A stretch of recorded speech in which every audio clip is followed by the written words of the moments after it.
You know me, I'm all things space and science. So I took a drive out to Delaware County to Perkins Observatory at the Ohio Wesleyan University because this is where sci-fi actually meets reality. And so I have Don Stevens here from Ohio Wesleyan University's Perkins Observatory because many people may not realize it, but history in Ohio connecting to communicating with extraterrestrials actually began with what's called the Big Ear Telescope. What is the Big Ear Telescope? People don't know that it's here home in central Ohio.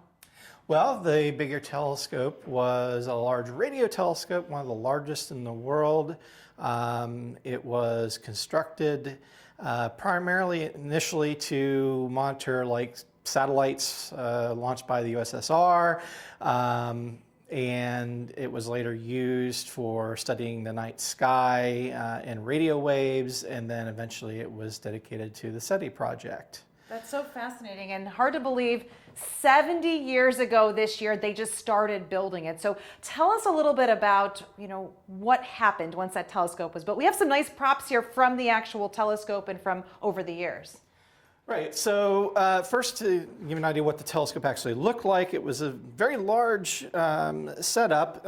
It was about 4 football fields across and consisted of 2 dishes essentially. One is called the tilt reflector, and the radio waves would come in from the sky, reflect off this tilt reflector into the primary reflector here that then collimated it into the horn, feed horn here, where it was then sent down into the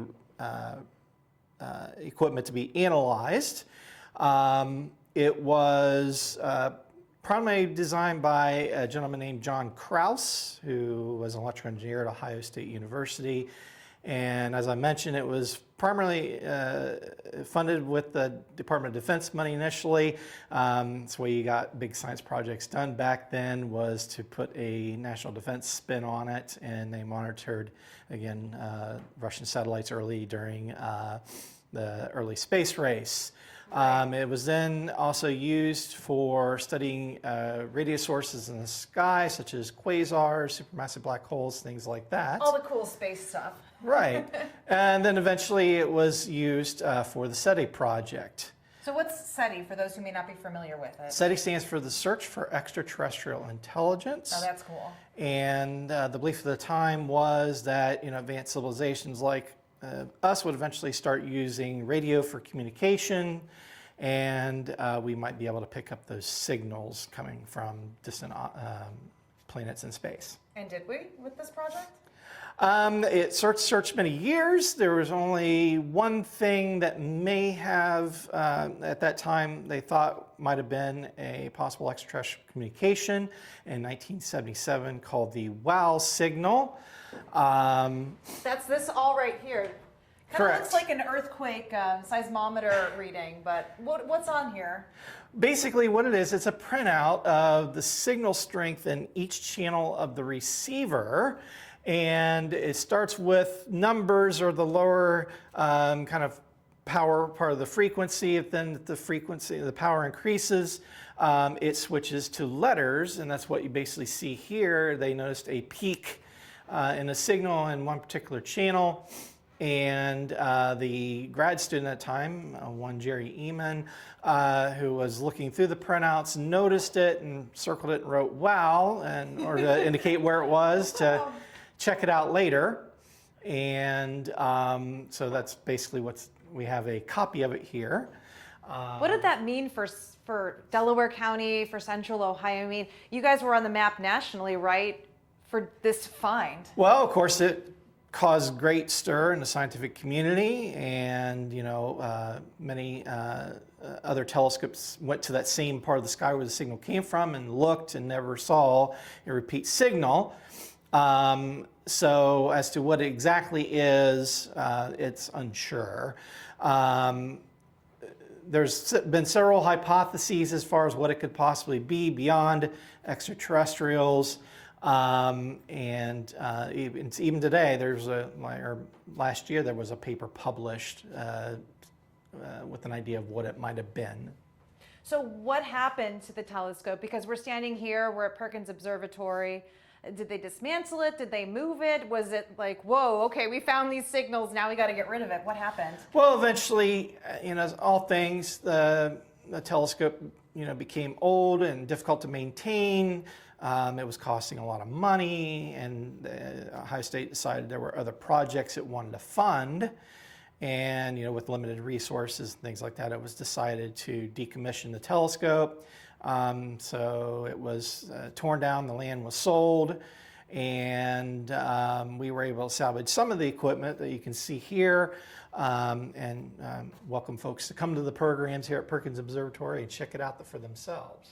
And a fun fact, it sounds like it holds a Guinness Book of World Records? Right, it was the longest running SETI program.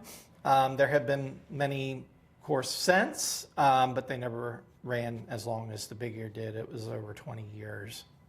Do you think a project like this will launch more projects in the future, or has there been anything since then that's kind of mimicked this? I know we were talking about there might be some TV shows or movies where they take what happened here in Delaware County and they kind of mention it. Yeah, for example, in the recent Netflix series Three Body Problem, it was kind of the premise for the whole thing. And it has inspired other projects as well. The SETI organization, in fact, is in the process of building a very large array of smaller telescopes for monitoring the sky 24 hours a day, 7 days a week, hoping to detect signals.